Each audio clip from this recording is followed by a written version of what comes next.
아멘. 아유. 자, 무시를 당해도 화를 못 나해서 못 냈던 거기에 담겨 있는 나의 죄 문제. 아주 좋습니다.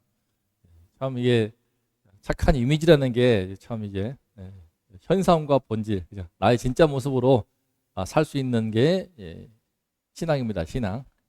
믿음 없어 버리면 예수 믿음이 없으면 늘 꾸민 이미지로 살아야 돼. 여기선 이 이미지로, 저기선 저 이미지로 얼마나 피곤합니까?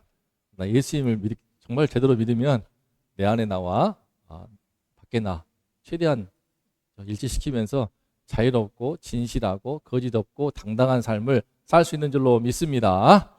자, 우리 말씀 보기 전에 또 기쁜 소식이 있습니다. 8월 17일 상갈 소망교회와 함께 에버랜드 소풍. 와, 다 갈까요?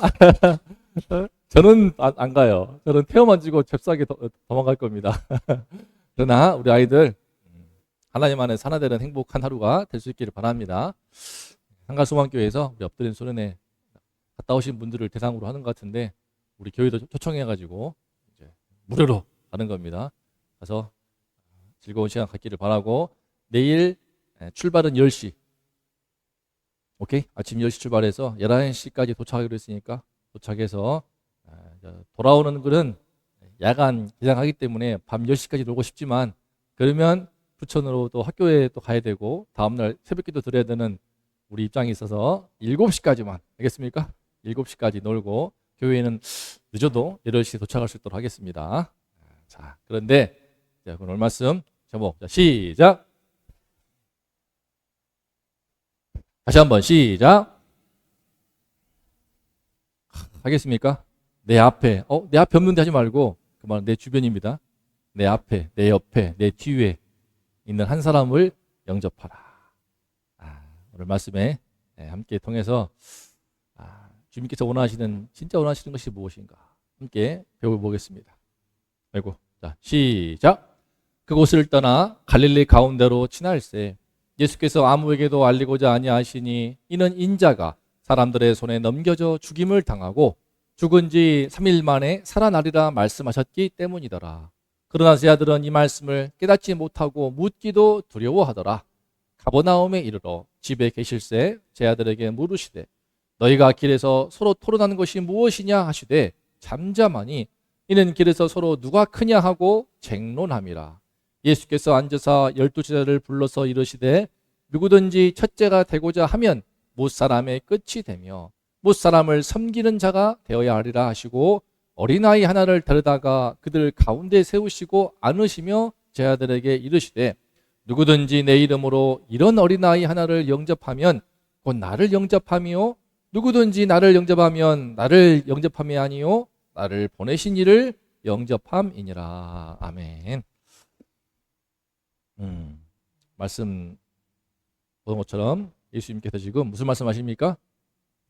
인자가 사람들의 손에 넘겨져서 죽임을 당하고 죽은 지 3일 만에 다시 살아날 것이다.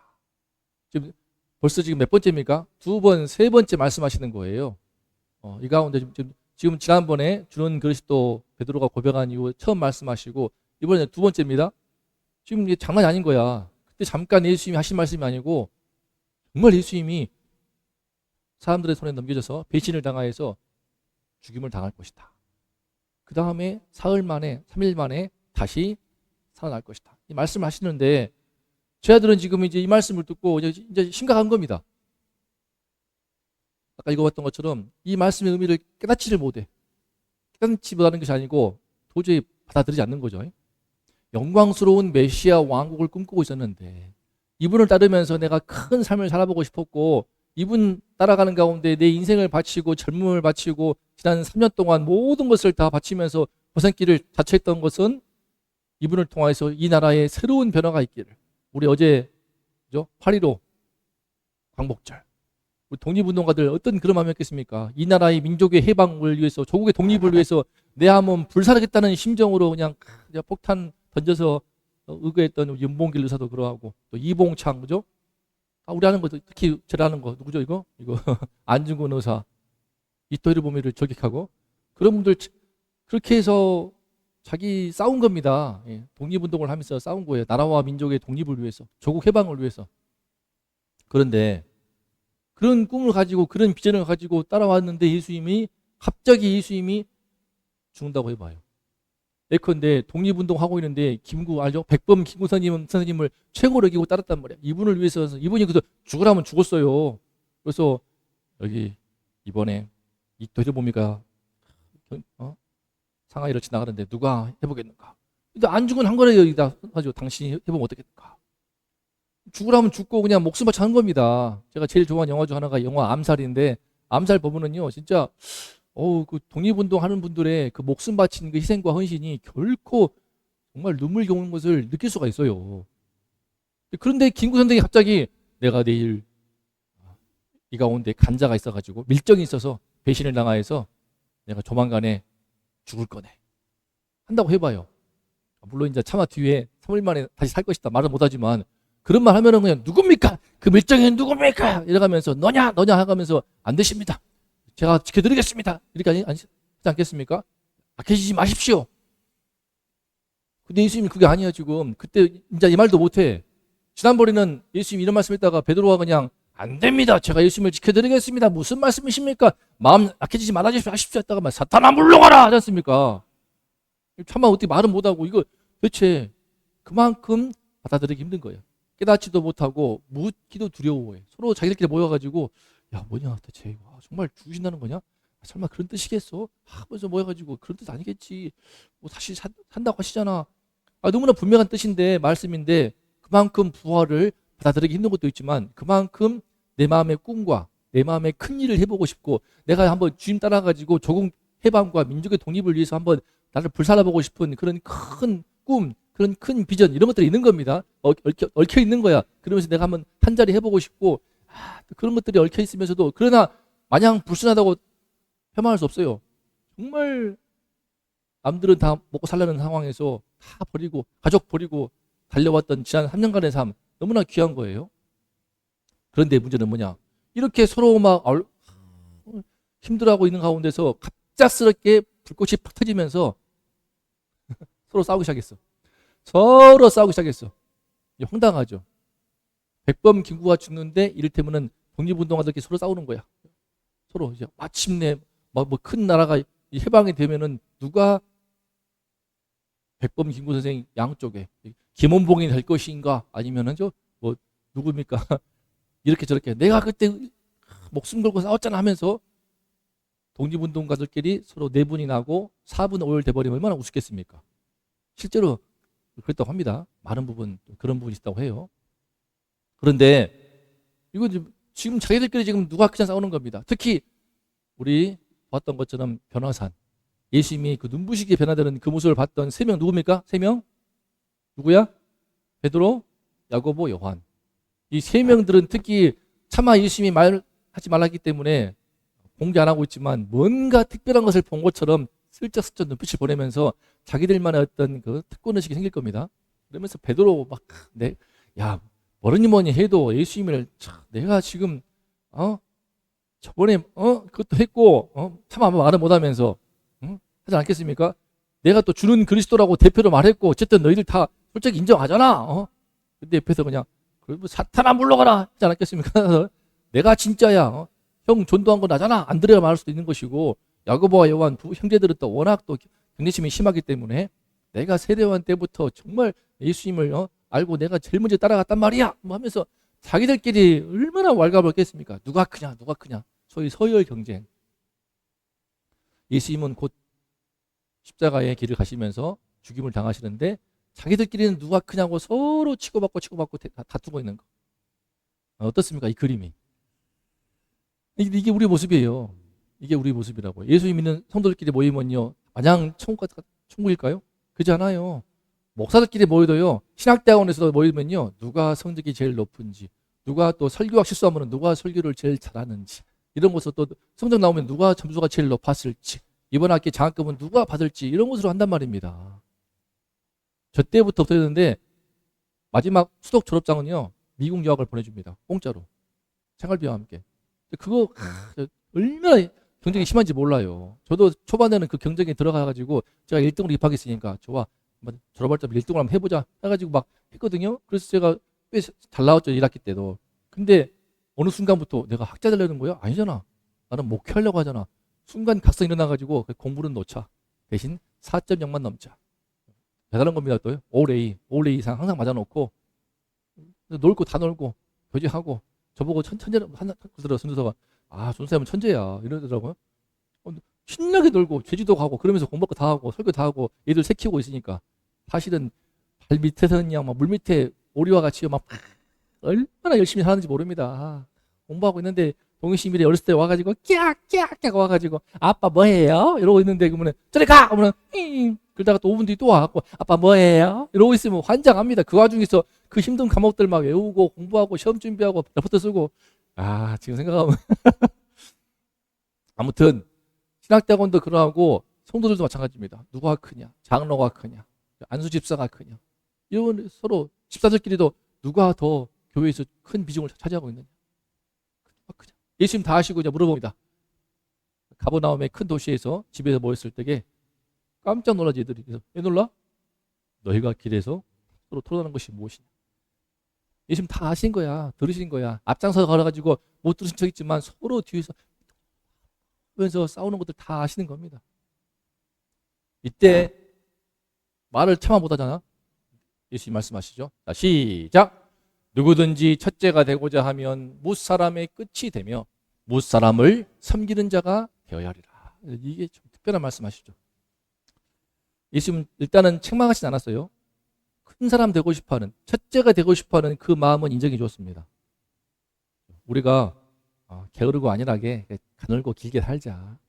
적게 먹고 적게 살자. 인생 별거 있냐? 편안하게 걱정 없이 그냥 염려 없이 그냥 적당히 먹고 살다가 죽으면 그만이지. 이렇게 생각할 수 있습니다.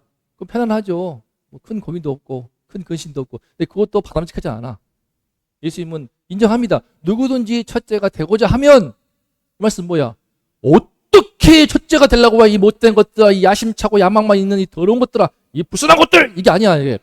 누구든지 첫째가 되고자 하면 큰 사람 되고자 하는 마음 좋게 보시는 겁니다. 필요한 겁니다. 삶의 큰 동력이 될 수 있는 거야. 응? 필요해요. 첫째가 되고자 해야 되죠. 다만 그 첫째가 뭔데? 우리 세상의 기준으로 보자. 우리는 뭡니까? 첫째가 누구야? 큰 자가 누구야? 제일 돈 많은 사람? 사회적 위치가 높은 사람? 어떤 영향력 있는 사람? 어떤 성취를 많이 해내고 큰 성과를 올린 사람? 동창회 하면요, 제 친구가 저번 달 왔었는데 자기 동창 그 카톡이 있더라고요. 들어가 있어. 재밌더라고. 우리 30년 만에 봤던 내 동창들의 그 카톡 프로필을 보는데, 제가 그래도 서울대 연대 고대반이었습니다.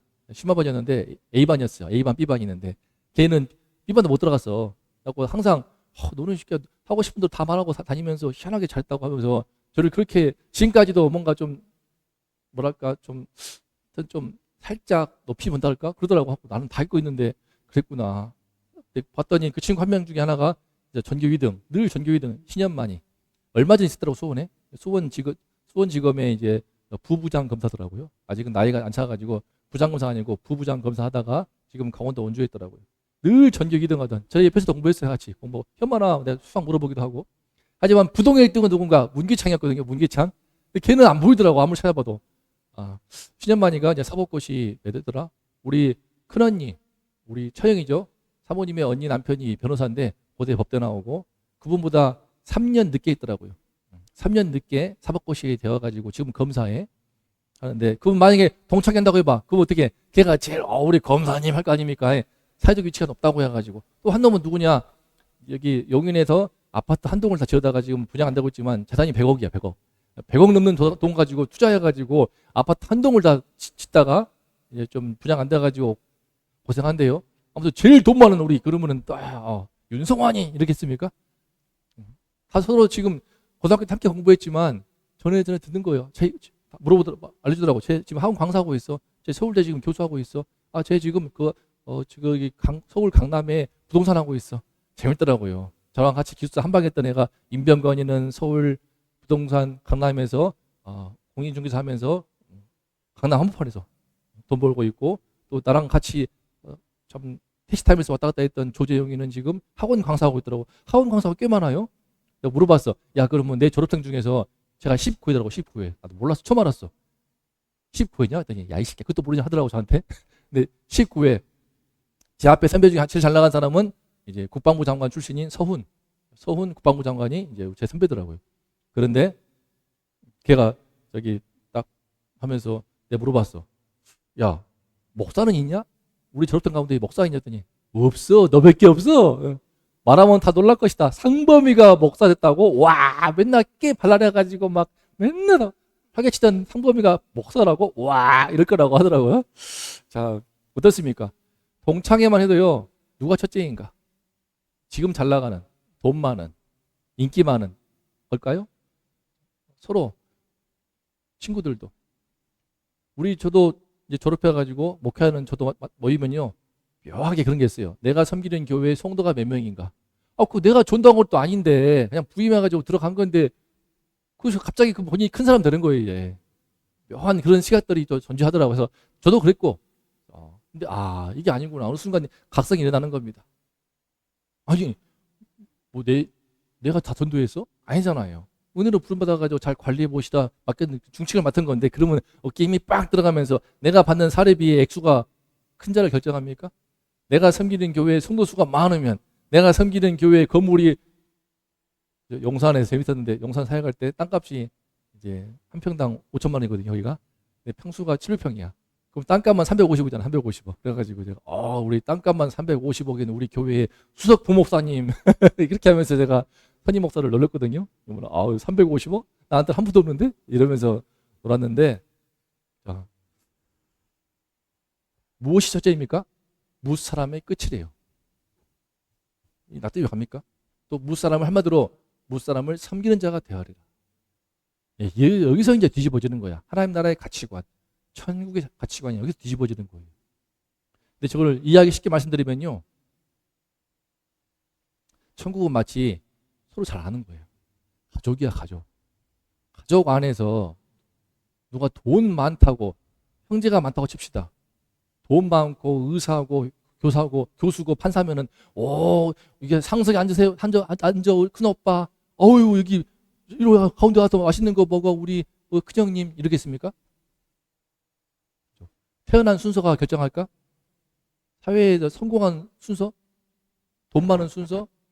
아파트 평수? 자동차 브랜드? 벤츠, 아우디? 람보르기니?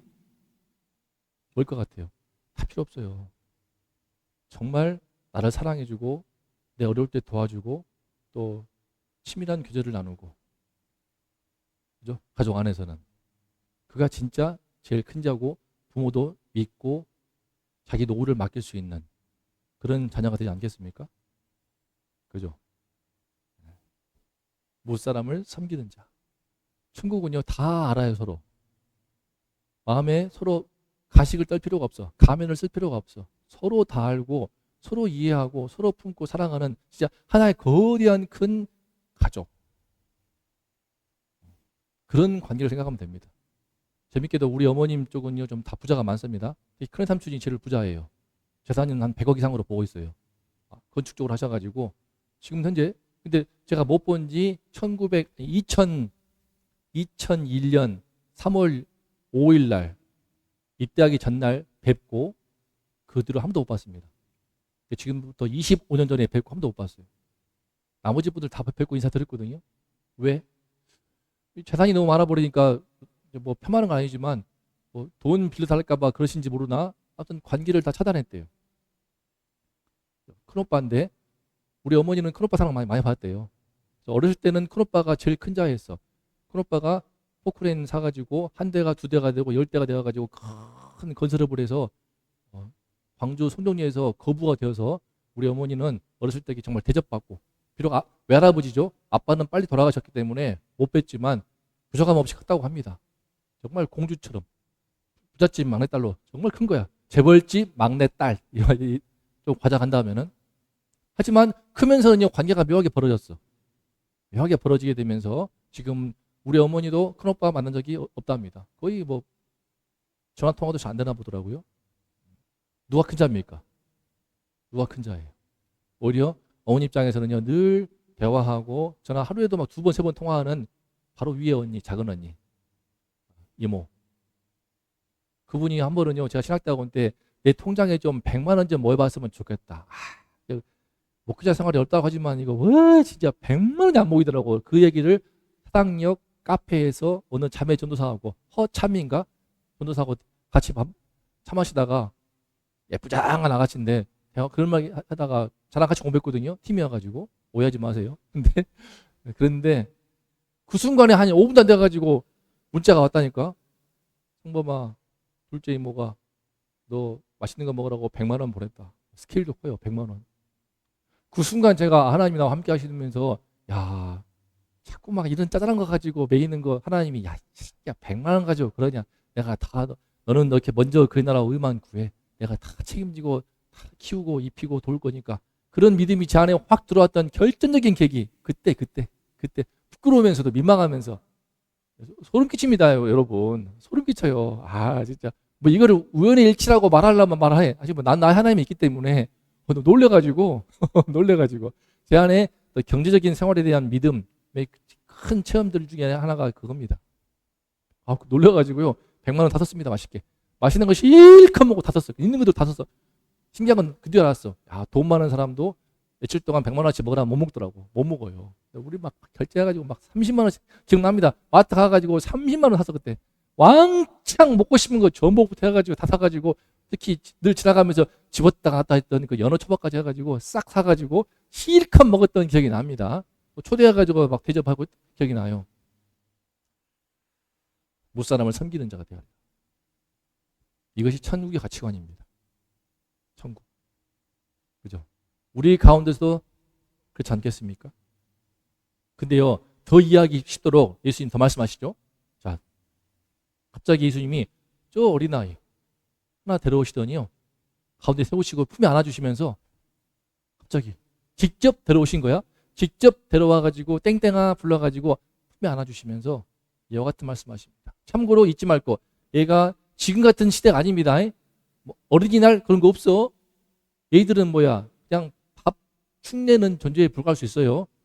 큰 도움이 안 돼. 당시에 좀 커야 도움되지. 지금은 그냥 시끄럽다고 시끄럽게 보채기만 하고 가난한 형편 가운데 숟가락 하나 더 올라가지고 밥 축내는 존재에 불과할 수 있습니다. 아이들은 사람 취급도 안 했어요. 오병이어 때 5,000명 그 가운데 누가 빠집니까? 여자, 어린아이, 노인들 다 빼버린단 말이에요. 그만큼 인권의 개념이 별로 없고 사람을 쓸모 있나 없나 유익한가 그걸로 보는 거란 말이에요. 그런 시대에서 아예 아무도 몰라. 아마 다 이름 몰랐을 거야. 예수님만 땡땡아 이름 모를 줄 몰라. 안아주고 세우면서 이와 같이 말씀하십니다. 시작. 누구든지 내 이름으로 이런 어린아이 하나를 영접하면 곧 나를 영접합니다. 그 당시 시계 배경에서 볼 때 아무도 관심 갖지 않고 내가 관심을 준다 한들 더 신경만 쓰이고 손만 더 갈 뿐이지 나한테 돌아가는 게 없어. 대가가 없어. 피곤해. 근데 그런 아이를 예수님은요, 이런 어린아이 하나를 영접하면은 곧 나를 영접하는 것이다. 영접 뭔 뜻입니까? 기쁘게 그 사람을 있는 그대로 받아주고 환영하는 겁니다. 일단은 환영하고요. 환영한 다음에 뭐야? 환영한 다음에 그래 알아서 냅두는 게 아니죠. 환영했기 때문에 그만큼 섬기고 돌보면서 대접을 하는 겁니다. 기꺼이 환영하면서 그에 걸맞게 섬겨주고 돌보고 그 모든 것들을 다 통합한 뜻이 바로 영접이야, 영접. 소위 합치면 뭐예요? 환대. 환영하면서 접대하는 거. 이게 전 제일 잘 맞는 것 같아요. 이 단어가. 원문이 이제 데코마이라는 헬라어인데 환영하면서 대접하는, 환대하는 거. 이 어린아이 하나를 환대하면은 나를 환대하는 것 같다. 더 놀라운 말씀하십니다. 더 놀라운 말씀이에요. 이건 진짜 더 놀라운 말씀이야. 시작. 누구든지 나를 영접하면 나를 영접함이 아니요 나를 보내신 이를 영접함이니라. 무슨 말이야? 하나님을 영접하는 것 같다는 거예요. 무슨 말이야? 하나님을 예배하는 것 같다는 거죠. 우리 일상에 대한 개념이 확 뒤집어지는 말씀입니다. 주님께서 정말 나한테 별 도움도 되지 않고 피곤할 수가 있고 손만 많이 가고 괜히 관심 줬다가 이렇게 저렇게 신경 쓸 수 있고, 근데 그런 사람을 주님께서 그 어린아이 같은 한 사람 영접할 때 그 자리가 바로 뭐야?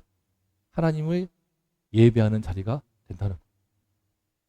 그를 향한 섬김이 예수님을 섬기는 것이고 예수님을 영접하는 것 같고, 심지어 그 섬겼던 자리가 나의 그 작은 수고와 섬김과 돌봄과 작은 희생과 작은 헌신이 하나님의 보좌 앞에까지 나아갈 수 있다는 거예요. 이거 엄청난 거 아닙니까? 다시 말해, 예수 영접합니까?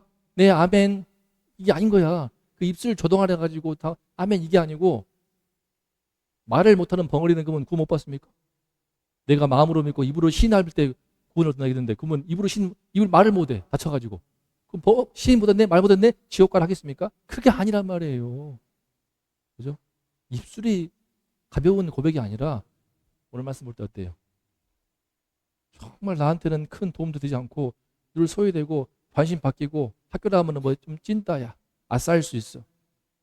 근데 주님께서 쟤를 좀 도왔으면 좋겠다 하는 마음을 주실 때에 순종하여서 걔하고 함께 밥을 먹어주는 거, 함께 가서 잠깐 대화해 주는 거, 직장에서 동료가 늘 말썽 일으키고 낙심해 있는데 가서 늘 똑같은 실수를 반복하고 있어. 답답해, 한심해, 다 미워하고 있어. 하지만 가가지고 격려해 주면서 커피 한 잔 마시면서 위로해 주는 그 자리가 바로 예수님을 영접하는 자리이고, 그 순간이 바로 하나님께 예배 드리는 자리가 된다. 그죠? 일상에서의 예배.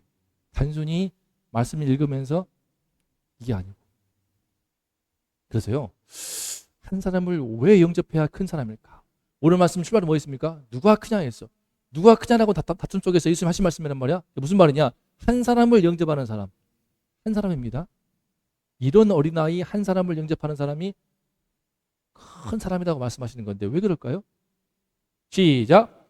곧 예수님과 하나님을 영접하는 것이 되기 때문에. 다들 관심 밖에 있는 사람이고 별 도움도 안 되고 오래 피곤할 수 있는데, 그 사람을 향해서 영접할 때 그 사람을 환영해, 그 사람을 대접해. 그것이 예수님을 영접하는 것이고 하나님을 영접하는 것이 된다. 자세히 말하면요, 어린아이 한 사람도 예수님은 귀하게 보시는 거예요. 참고로 이런 어린아이 한 사람은 무엇입니까? 앞에 뭐 있어요? 무사람을 섬기는 자로서 나온 거예요. 다 제껴버리고 냅다 얘들만 돌보는 것이 아니고, 그렇게 말하면 어떻게 돼? 어린이집 교사가 세상에서 제일 큰 자야. 그게 아니란 말이죠. 직업적으로 우와, 어린이집 교사가 세상에서 제일 큰 자네, 말씀은 똑 따버리면 오해할 수 있단 말이에요. 그게 아니란 말이에요. 우와, 학교 교사가 제일 큰 자네, 검판사, 의사, 변호사 다 필요 없네. 오, 교사가, 와, 어린이집 교사가 제일 큰 자네, 이게 아니란 말이에요. 무사람을 섬기는데 그 시대 배경에서 제일 작고 천하고 벼달 것도 없고 눈에도 안 찼던 사람이 바로 아이다, 아이. 지금의 아이가 아니야. 지금은 아이들은 뭐라 그래, 지금 아이들은 막 그냥 집에 가자, 엄마가 쩔쩔매잖아요. 아니야 해가면서 오히려 배반이 많죠. 그 시대 애들은요, 쳐다보지도 않아요. 그런데 예수님은 어떻습니까? 한 사람인데 심지어 어린아이 한 사람도 귀하게 보시는 거예요. 제 아들은 지금 누가 크냐 다투고 있는데 예수님의 눈은 어디 있습니까? 집안에 어린아이 하나의 이름까지 아시면서 귀히 보시고 그를 데려와 안아주시는 분이신 거예요. 우리의 관심 어디에 있습니까? 저도 참 그런 문제와 싸울 때가 많이 있어요. 저도 세상에 있기 때문에 사람들은 내가 한 사람을 섬기는 그 모습 보지 않습니다. 알아주지 않아요. 그죠? 뭘 봅니까? 내 차가 어떤 차인지. 뭘 봅니까? 내가 입고 있는 옷이 어떤 옷인지. 내가 걸치는 가방이 명품인지 아닌지. 내가 사는 아파트가 명품 브랜드 아파트인지 아닌지. 이런 걸 본단 말이에요. 그걸 알기 때문에 제 동생도 어쩔 수 없이 연남대 로스쿨 다닐 때에 로스쿨 교직원 하면서 교직원이라고 해가지고 무시를 하네? 그래가지고 벤츠를 산 거예요. 벤츠를 딱 샀더니 7천만 원인가? 딱 샀더니 그냥 뭔가 좀 자기 어깨도 힘이 들어가고 더 이상 무시를 당하지 않더랍니다. 그런 측면이 있다고 해요. 세상은 그런 거야, 세상은. 우리도 그래. 관심이 뭔가 좀 큰 일을 하고 싶잖아.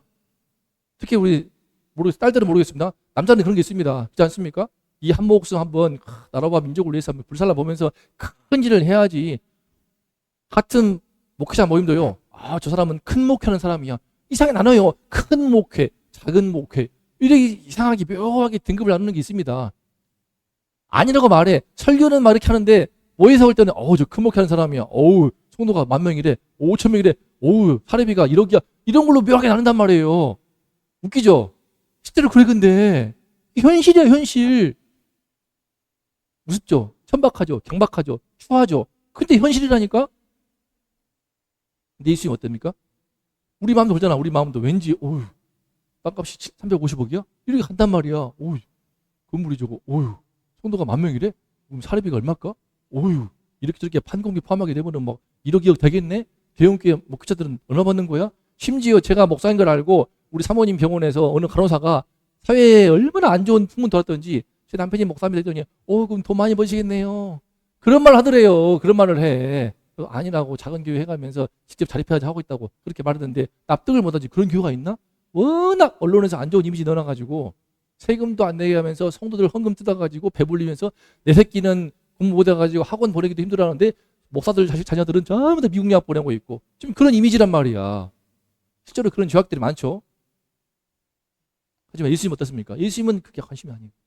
집안에 있는 어린아이 한 사람까지. 그게 예수님의 관심인 거야. 예수님의 시선은 거기에 있는 거야. 그래서 그 예수님을 안다라면요. 그 예수님 때문에 그런 예수님을 알기 때문에 그 예수님 때문에 한 사람을 영접하면요. 그건 주님을 영접하는 것처럼 보는 겁니다. 예컨대 어떤 시적분들이 동일시 이민을 만났을 때에 또 상갈초막교도 마찬가지죠. 여러분들 반기고 환영하면서 내일 에버랜드 그냥 무료로 보내주겠다고. 그건 무엇입니까? 여러분들을 환영한 것이지만 동시에 저를 영접하는 것이기도 하고 우리 이기는 교회를 영접하는 것이기도 해요. 엎드린 소리 나면서 세아가 미래가 예뻐가지고 동의하고 신이가 예쁜 짓 해가지고 그게 아니야. 남의 교회가 뭐 관심이 있겠냐. 자기 돈 들어가면서 시간 체크하고 연락 보내고. 왜? 너희들 자체를 예수님 알기 때문에 귀하게 보고 우리 이기는 교회를 영접하는 것이고 섬기는 저도 격려하는 것이고 여러분들을 환영하는 것이 모든 의미가 담겨 있는 거예요. 예컨대 처음 만난 사람인데 내 새끼한테 용돈 주면서 열심히 공부하라고 경제해준다. 그거 뭡니까? 나를 향한 그 아빠를 향한 그 엄마를 향한 칭찬이고 그 아빠와 엄마를 향한 사랑입니다. 그렇지 않습니까? 그런 거예요. 예수님의 관심은 한 명이기 때문에 그 예수님을 알고 한 명을 소중히 여기면요. 한 사람을 섬기는 수고와 헌신 남들은 몰라요. 심지어요. 본인들도 모를 수가 있어. 우리 교회가 섬긴 아이들 얼마나 많습니까? 그죠? 사상초등학교 6학년에 거의 절반 왔다고 해요. 다 지나갔잖아요. 다 먹튀야 먹튀. 하지만 본인도 몰라. 특별히 그 한 친구 누구야? 지유. 뭐 지유를 타닥까지 아니지만 그 부모님들도 참 문제죠. 그 아이를 키우고 환영하고 같이 여행 가고 밥 먹여주고 삼시세끼 하고 근데 감사를 모르더라고. 교회가 무슨 막 마르자는 셈이 해가지고 다 막 해준 줄 아나 봐. 그래서 안 되겠다 싶어가지고 하고 있죠. 1,000원씩 헌금하면서 주일마다 감사 제목을 써라. 그랬더니 그 얘기를 전해 듣고 부모가 한 말이 뭐냐니까 돈 낼 바에는 교회 가지 마라. 그래가지고 지유가 교회를 안 나오기 시작한 거예요. 아니 이렇게 이해가 안 가는 거지. 그 상식이 있는 부모라면은요 교회가 아니라 공짜로 돈 한 푼도 되지 않으면서 같이 대천 설정 가가지고 1박 2일 해가면서 먹고 에버랜드도 가고 뭐죠? 서울랜드 가고 근데 어떻게 해서 상호방식이 1,000원 내라 했더니 그럼 내가 돈이 아쉬워서가 아니잖아. 감사를 모르고 기본 예의 번제를 모르니까 가르치려고 하는 거 아닙니까? 하나님께 대한 감사를 가르치려고. 근데 돈 1,000원 낼 바에는 교회 가지 마라? 그런 소리 해가지고 그 부모 때문에 지우가 교회 못 나오기 시작한 거예요. 얼마나 불행한 일입니까? 물론 그 다음 지우는 뭐 들어보니까 또 오고 싶어 한다더라고. 온다면 환영하겠어. 그 부모가 문제겠죠 또 이제. 내가 한 사람 섬기는 그 수고와 헌신이요 남들은 모를 수 있습니다. 심지어 본인도 모르는 애가 있어. 그죠? 꽤 있죠 우리 애들도. 교회 애들. 지도 몰라. 작은 교회네? 한 명이 아쉽겠지? 그래 그러면 한번 튕겨볼까? 깝쳐볼까? 갑질해볼까? 나 예배 나오게 하려면 나를 받들어 모셔봐. 말은 안 해. 근데 행동이 그따구야. 얼마나 우습습니까? 우습지. 지금 나오고 싶어 해. 호텔도 가네? 우와, 이번 또 에버랜드도 가겠네? 에버랜드 가면 사진 찍어가지고 또 뭐, 우리 세아가 인스타 올리겠지? 그럼 인스타 올리면 그걸 우리 교회 친구들, 다녔던 애들이 보면서, 우와, 부럽다. 사진 찍을 하겠지? 이게 뭡니까, 이게? 본인들은 몰라요. 감사가 없으니까, 이 시대가. 하지만 예수님 때문에 했던 그 섬김. 내가 그러면 걔들이 예뻐가지고, 나 누군지도 몰라. 남의 새끼고. 내가 뭐 돈이 마르지 않는 셈이 와가지고, 내 돈 써가면서 굳이 할 이유가 있어, 없어? 없어요. 근데 왜? 예수님 때문에! 예수님 때문에 그 가해를, 예수님 때문에 그 애은이를, 예수님 때문에 여러 친구들을, 예수님 때문에 채은이를 숨기는 거야. 근데 그거 무엇입니까? 그것이 바로 주님께서는요, 속상할 수 있지만 그동안에 고마운 줄도 모르고 부모들도 헛소리하고 있고 애들도 이상한 소리 하고 있고 먹튀하고 제 말이 아니에요. 애들 마음도 있어요. 동의심리도 많이 참고 애쓰고 했단 말이에요. 성격도 막 이상하게 덩이야 그림을 이렇게 못 그리면 너 기분이 어떻니? 이게 무슨 소리입니까 이게. 그렇게 말하는 사고방식이 자기는 공부가 좀 안 되고 영어 했더니 동의가 잘하네? 그래서 묘한 열등감이 있었어. 자격지심이 있었어. 그런데 그림은 조금 잘 그린 것 같아? 동의야 그림은 이렇게 못 그리면 기분이 어떻니? 이게 무슨 소리야 이게. 묘한 병적인 부분들 그런 거 다 감당해 가면서 품었지 않습니까? 이들도 고생한 거예요. 하지만 그 섬김 주님께서는요 내가 받았다 인정하시는 거예요. 그리고 그 작은 섬김이 바로 하나님을 영접하는 엄청 큰 일이 되는 거예요. 사람들은 뭔가 큰 일을 해야 큰 자가 된다고 생각하지만요. 예수님은 예수님 때문에 한 그 섬김, 예수님 때문에 했던 그 섬김, 속상했지만, 기가 막히지만, 답답하지만 참고 씨름하고 공부 가르치고 단어 외우게 해주고 수학 문제 풀어주게 해서 도와주고 한 번도 여행을 안 가봤다니까 여행도 데려다주고 바닷가도 가보고 계곡도 가고 등산도 해보고 섬도 가보고 그런 섬김들 그것이 바로 하나님께서 받으시던 예배가 된다. 하나님의 관심이 좀 보이십니까? 그죠? 이게 하나님의 관심이다. 이게 하나님의 관심이다. 와 메고 있는 가방이 100만 원짜리래. 와 제 패딩은 90만 원짜리. 다 알더라고 목사가 전도사가. 나는 그 브랜드를 아무리 들어도 안 외워져. 하나 외운데 몽클레요?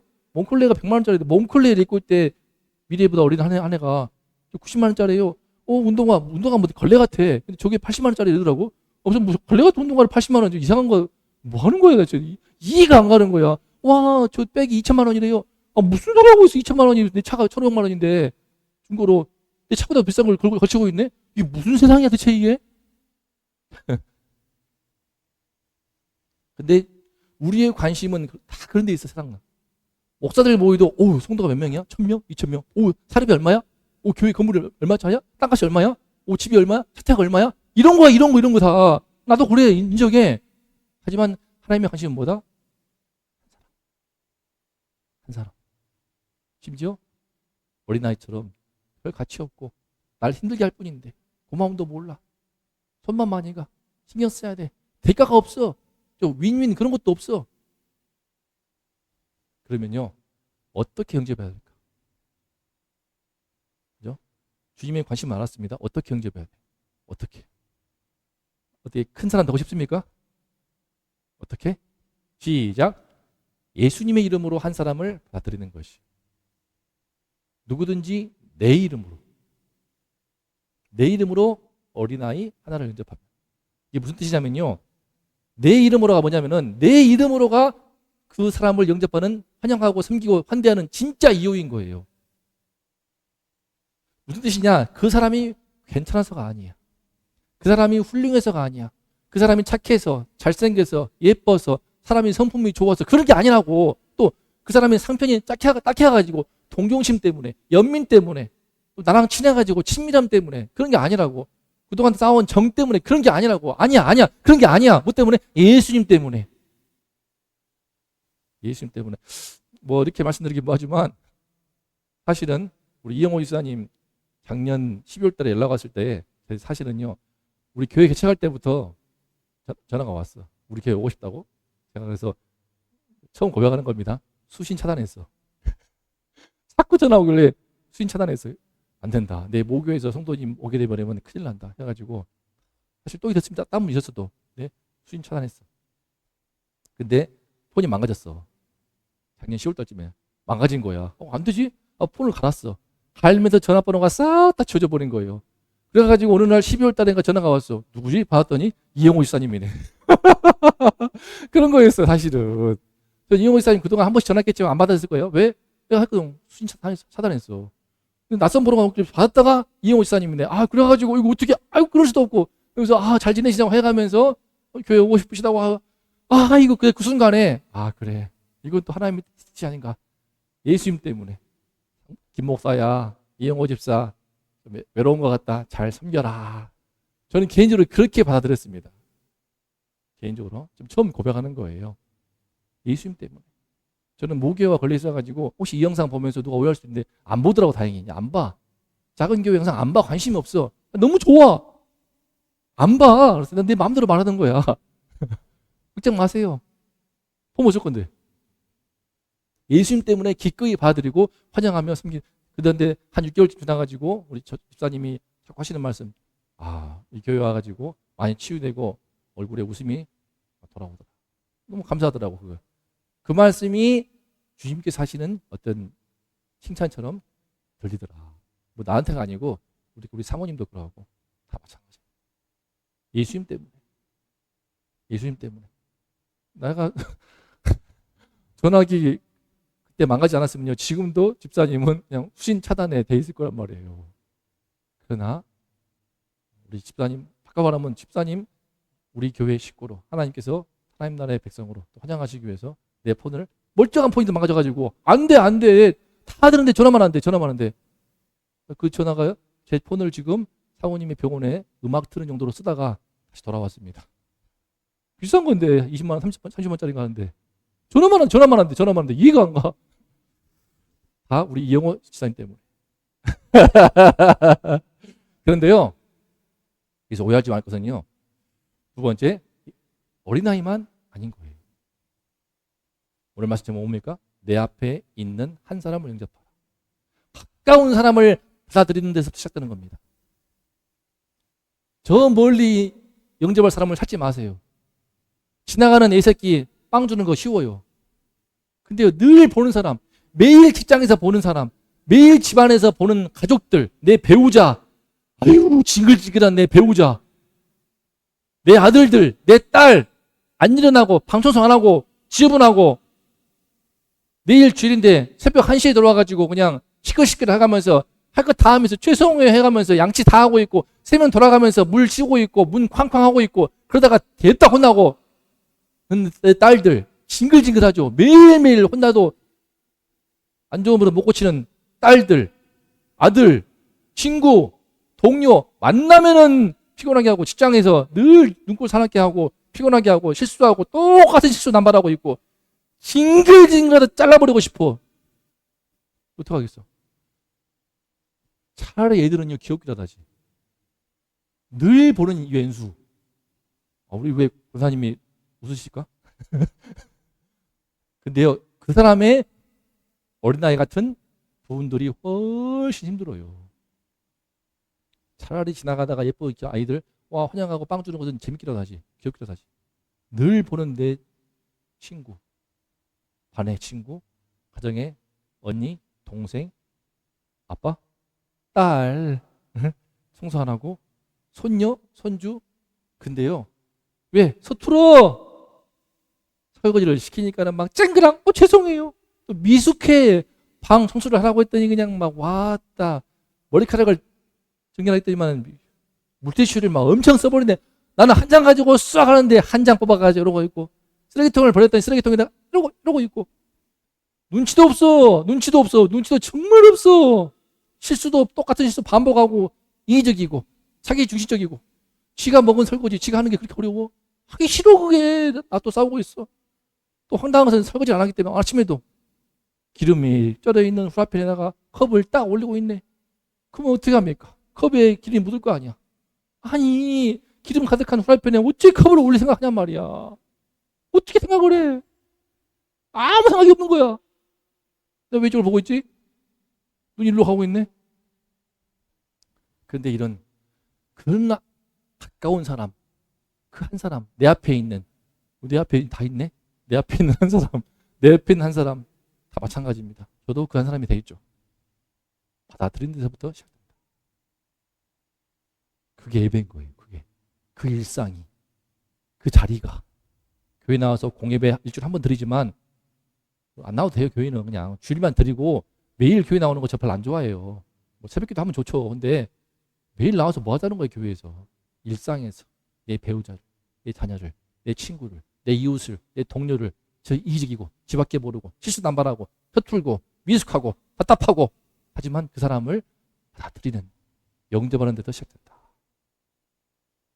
영접은요. 그 사람의 죄와 무례함까지 인정하는 것은 아닙니다. 오해하지 마세요. 또 이 말씀하기는 어땠냐? 갑작스럽게 이제 미숙함은 품어줘야 되지만 명백한 죄가 있어. 반복된 무례함이 있어. 그거는 고민을 하고 책망을 해야겠죠. 이걸 또 오해하고 있어요. 그래 자녀들의 허물을 영접하세요. 그랬더니 애가 그냥 왕이 되어가지고 막 끌려다녀. 집에 가자. 안 돼. 아니야. 이게 뭐 하는 짓입니까 이게. 모든 요구를 들어줘. 빵 사줘. 신발이 멀쩡한데 나한테 고민하더라고. 한 권사님이. 신발 멀쩡한 또 사달랍니다. 50만 원짜리 운동화. 사줄까요 말까요? 왜 사줘 그거를. 결국 사주더라고. 모든 요구를 들어다줘. 무례함을 참아주고 있어. 친구인데 그죠? 우리 교회 왔던 친구란 말이야. 근데 이게 또 마음에 열등감이 있었으니까 모르지만 동영한테 꺼져 하더래요. 동영아 근데 착한 척 하더라고. 차마 화는 못 내. 왜? 단둘이 있으면 화냈겠지. 다 보고 있네. 학교에서 난 좋은 이미지인데 공부 잘하고 착한 이미지인데 화를 낼까 안 못 내겠네. 쭈글 답답합니까?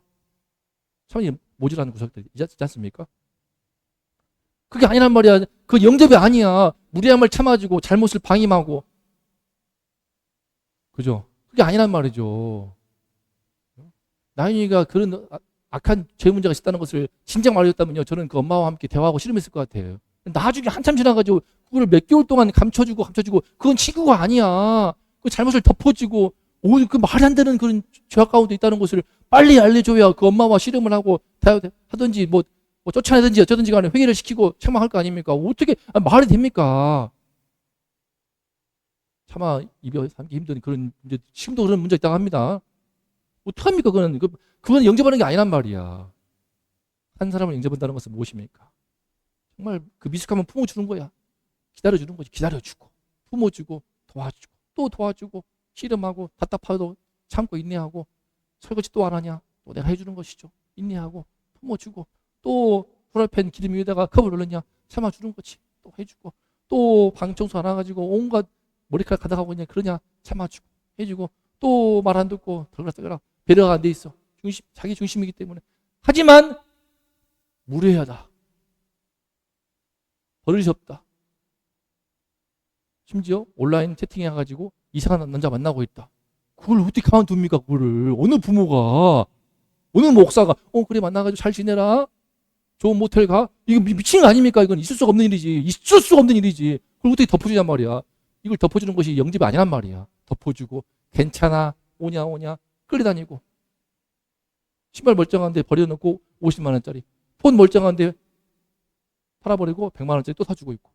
이것은 영접이 아니란 말이에요. 자식을 망치는 것이고 관계를 깨뜨리는 것이고 사회에 진짜 몹쓰게 만드는 거죠. 오해하지 마세요. 영접은 뭐다? 그 사람의 죄나 무례함까지 인정하는 것이 아니란 말이죠.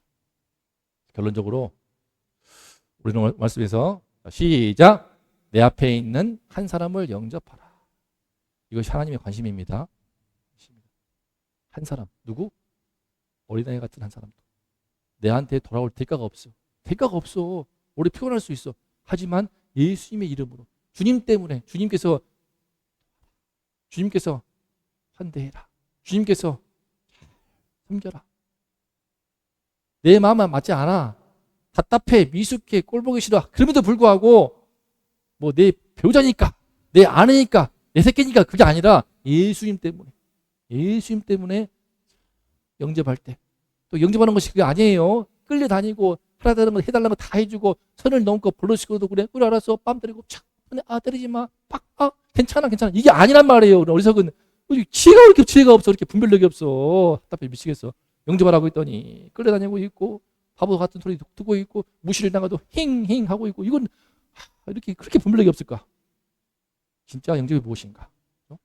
한 사람, 정말 도움 필요한 그 사람을 대가 없이 섬기고 환영하고 대접하고 돌보고 사랑하는 거. 오케이? 그리고 혹시라도 잘못된 죄악이 있다 엄히 책망하고 권면하고 훈계하고 징계하고 책망해서도 끊어주고, 이것이 진정한 영접인 줄로 믿습니다. 그것이 바로 예배다. 그 섬김을 주님 받으시고 그 섬김이 바로 하나님께 대한 예배가 되어서 우리의 일상이 하나님을 예배하는 거룩한 자리가 될 줄로 믿습니다. 기도하겠습니다. 우리는 너무나 큰 자가 되고 싶어 하지 않습니까? 세상에 하기 때문에 너무나 우리 큰 자에 대한 잘못된 시선들이 우리 마음을 늘 왜곡을 시킵니다. 계속 그럴 겁니다. 하지만 우리는 예수님의 관심을 이제 알아야겠습니다. 예수님의 시선을 알아야겠습니다. 예수님의 눈이 어디 있는지를 알아야겠습니다. 주님께서는 우리 가운데 너무나 도움이 필요하고 딱하고 또 정말 힘들어하는 그 한 사람입니다. 어린아이 같은 그 한 사람을 주님은 향하고 있습니다. 그 한 사람을 환영할 때, 그 한 사람을 대접할 때, 그 한 사람을 기꺼이 맞이하며 섬기고 환영하고 대접하고 섬기고 돌볼 때, 그것이 바로 주님을 영접하는 것이고 그것이 바로 하나님을 영접하는, 하나님을 예배하는 가장 거룩한 자리가 되는 줄로 믿습니다. 하나님 아버지 감사합니다. 우리의 눈을 바꾸어 주시옵소서. 왜 우리는 그렇게 세상에서 큰 자가 되고 싶어 합니까? 왜 우리는 그렇게 세상에서 큰 사업을 하고 있고 큰 위치에 올라가며 큰 일을 계획을 하며 큰 영향력을 가져야만이 큰 자라고 생각합니까? 하지만 예수님은 다들 무시하고 쳐다보지 않던 그 아이 한 사람의 이름을 아셨고 그 아이 한 사람을 세우시며 품에 안아주시면서 그를 축복하여 주었습니다. 그렇습니다. 이것이 예수님이기 때문에, 이 예수님 때문에 내 주변의 한 사람을 사랑하고 영접할 때 주님은 그것이 나를 향한 영접이며 그것은 바로 하나님을 영접하는 것과 같은 주님을 예배하는 너무나 귀한 시간이라고 축복하지 않습니까? 아버지 하나님이 우리의 눈을 바꾸어 주셔서 다시 세상으로 돌아갑니다. 세상 돌아가서 우리의 눈을 바꾸어 주셔서 주님의 눈이 향하는 그곳을 보게 하시고 주님의 시선이 향하는 그곳을 보게 하셔서 그 한 사람을 섬기고 영접하는 가운데 하나님을 영접하고 주님을 영접하는 이 놀라운 축복과 이 놀라운 은혜와 이 놀라운 특권을 누리는 우리 모든 거룩한 성도 되게 하여 주시옵소서. 이제는 우리 구주 예수 그리스도의 그 크신 은혜와 아버지 하나님의 만극하신 사랑하심과 성령님의 감동, 감화, 위로, 교통하신 충만하신 은총이 이 시간에 진정으로 큰 자는 어린아이 같은 그 한 사람, 대가 없이 내가 그를 섬기고 환영하고 영접하는 그 한 사람인 것을 깨닫고 나도 내 앞에 있는 그 한 사람을, 내 옆에 있는 그 한 사람을, 가장 가까운 그 한 사람의 모든 허물도 약점도 감당하리라, 섬기리라 다짐하는 우리 모든 성도님들, 이 나라 이 민족 위에 이제로부터 영원토록 함께 있을지어다.